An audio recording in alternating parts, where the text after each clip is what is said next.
In fact, if you do not persist, if you do not continue knocking, just like the same way the Bible says in Matthew 7, that ask and it shall be given, seek and you shall find, knock and the door shall be opened for you. So we are supposed to continue knocking, because whenever you knock once, you will not get a miracle. A miracle is gotten after you knock maybe 3 times, 4 times, 5, 6, 7. That is when you get a miracle. There are people who have missed on their blessings because they knocked once. Hallelujah. Amen. Even when we are visiting people, you do not knock once. In fact, there is that kind of knocking that we do.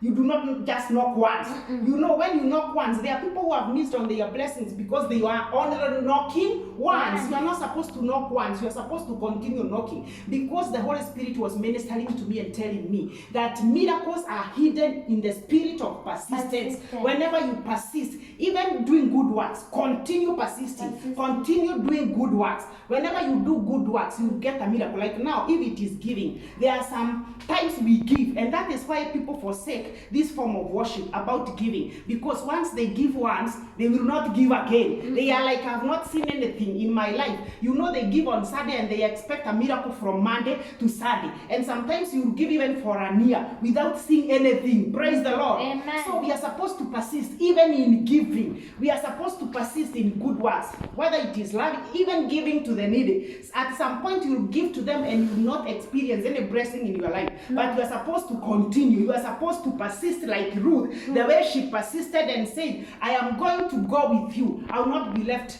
behind. But Orpah did not have this spirit, the spirit of persistence. Hallelujah. Hallelujah. So I worship the Lord and I give him glory because of this message that miracles are hidden in the spirit of persistence. If you do not persist, if you do not continue waiting upon God, even this is a good action. This is a really form of worship whereby you wait upon God until he comes. The Bible says in Isaiah, in Psalms 40, that I waited for the Lord patiently, and he came.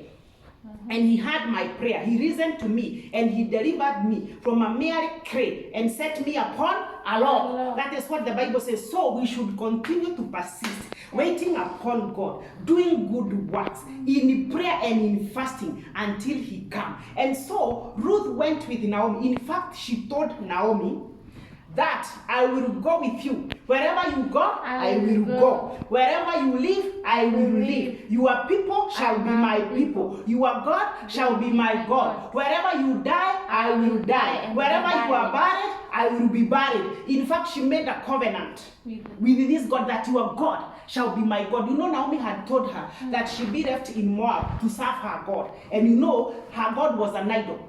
The Bible says their God was called Chemosh, the disgusting god of Moab. And so she made a covenant with God. And this is the spirit of making a covenant with God. Right now, because of what people are going through, I know they are making many covenants with God. They are telling him, this is what I will do when I go back to the temple. I will be serving you even more. I will be giving into the house of God even more. I will be serving more. I will be praying more. I will never miss any service. Hallelujah. Amen. I will never miss any fellowship. I will be rising up at night to pray. That is what people, I know right now, people are making covenants with God.